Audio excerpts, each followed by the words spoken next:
대사증후군 관리에 식사 조절이 중요하다는 사실 여러분 알고 계시죠? 그렇다면 식사 조절은 왜 해야 할까요? 여러분께서는 하루에 몇 칼로리를 드셔야 하는지 알고 계신가요? 그럼 지금부터 저와 함께 여러분이 하루에 필요한 칼로리가 얼마나 되는지 계산해 보도록 하겠습니다. 칼로리 계산은 키와 몸무게를 가지고 합니다. 첫째, 본인의 키에 알맞은 표준 체중을 계산합니다. 실제 체중과 비교해 보세요. 그럼 표준 체중은 어떻게 계산할까요? 키와 체중을 아시면 됩니다. 표준 체중은 키에서 100을 뺀 뒤에 0.9를 곱하면 됩니다.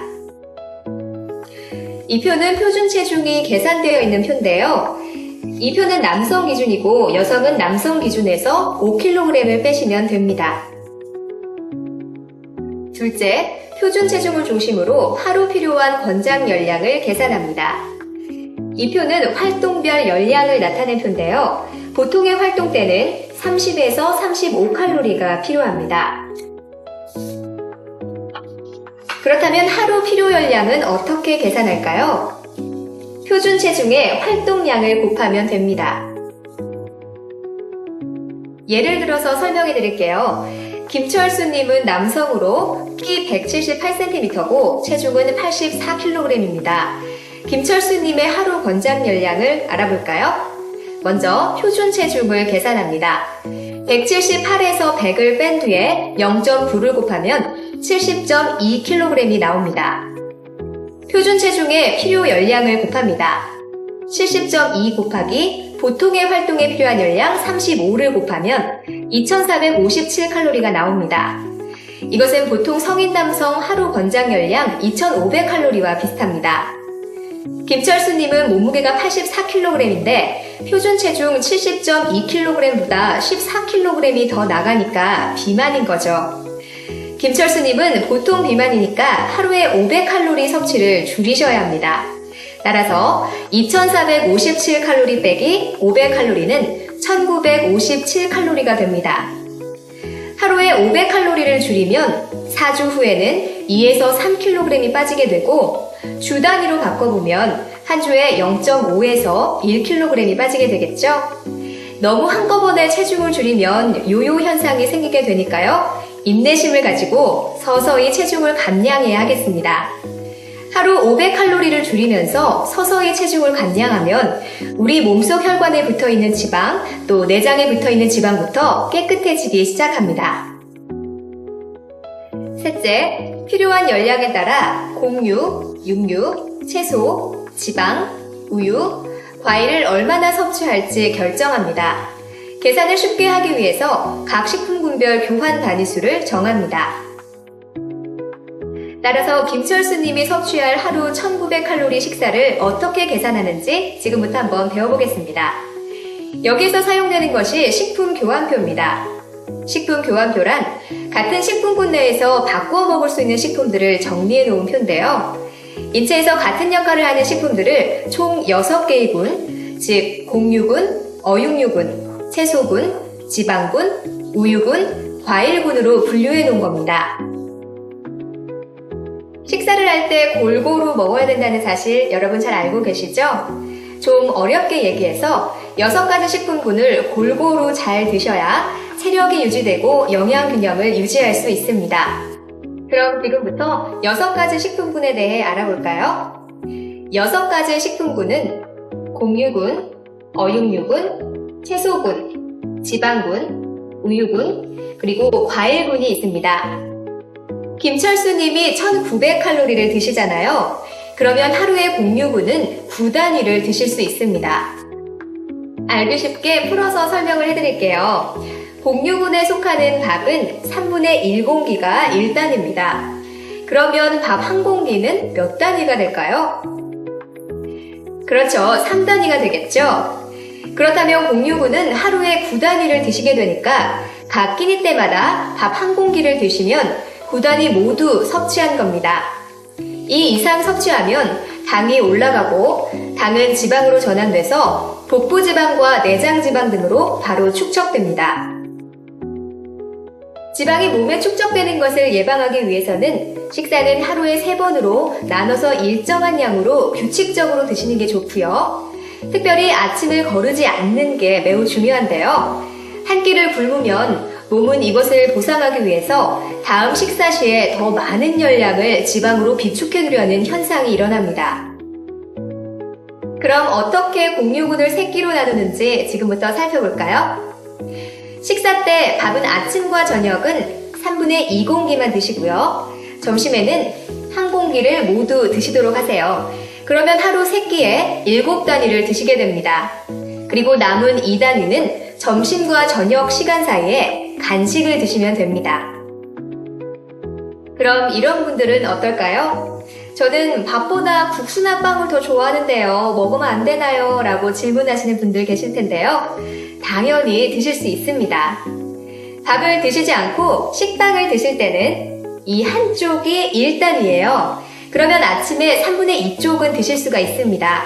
그러나 크림 또는 단팥이 들어있는 빵이나 카스테라는 설탕이 많이 들어가 있으니까요. 조금만 드셔도 몇 배의 칼로리가 섭취됩니다. 그 점 조심하셔야겠죠? 밥 대신 국수를 드셔도 됩니다. 국수를 드시면 1단위가 이 정도입니다. 3단위를 드시려면 1단위 3개를 먹으면 됩니다. 이처럼 기호대로 공유군 안에서는 다양하게 서로 바꾸어 먹을 수 있습니다. 그래서 교환식이라고 합니다. 간혹 이런 질문을 하는 분들도 계시죠. 그렇지만 매번 식품교환표를 보고 먹을 순 없잖아요 라고요. 처음에는 어느 정도 먹어야 하는지 다 외우기 어렵겠지만 반복해서 조금만 노력하면 곧 익숙해지게 될 겁니다. 그럼 연습 한번 해볼까요? 점심 식사 때 감자 반찬을 중간 크기로 1개만큼 드시게 된다면 밥 1공기를 다 드셔도 될까요? 혹시 감자는 밥이 아니고 반찬이니까 괜찮아 라고 생각하시는 분들 계신가요? 고구마, 감자, 묵, 옥수수, 떡 등은 모두 공유군에 속합니다. 만약 간식이나 반찬으로 감자 1단위를 드시게 되면 밥량을 1단위 줄여야 합니다. 고구마 1단위, 묵 1단위, 옥수수 1단위, 떡 1단위를 드셔도 마찬가지겠죠? 혹시 이 정도의 양이 너무 적게 느껴져서 영양이 부족하지 않을까 걱정되시나요? 하루 1900칼로리씩에 맞게 교환 단위를 잘 지켜서 드시면 양은 적어도 영양은 충분합니다. 그러면 반찬은 얼마나 먹어야 하는지 알아볼까요? 고기나 생선 반찬 어느 정도 드세요? 제가 알기 쉽게 풀어서 설명해 드릴게요. 어육요분을 어느 정도 먹어야 할지 알아볼까요? 저지방 2단위와 중등지방 3단위, 총 5단위를 드실 수 있습니다. 소고기, 돼지고기, 닭고기는 이 정도가 1단위고요. 생선은 이 정도가 1단위입니다. 예를 들어 볼게요.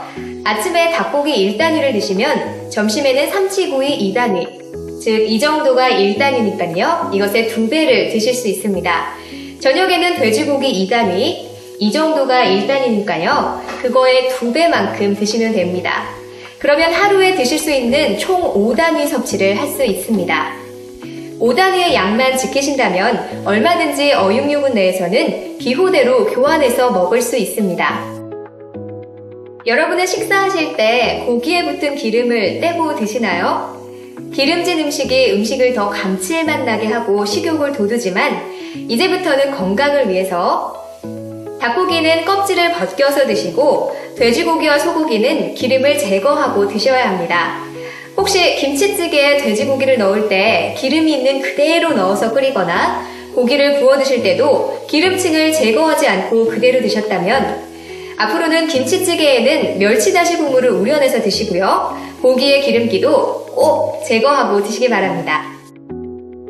특히 닭고기 껍질이나 돼지족발, 돼지 머리, 삼겹살, 갈비 등은 혈관을 막히게 하는 포화지방산이 많이 함유되어 있으니까요. 절제하시는 게 좋고요. 또 치즈, 프랑크 소세지, 각종 통조림 등은 지방이 많이 들어있으니까 자주 드시지 않는 게 좋습니다.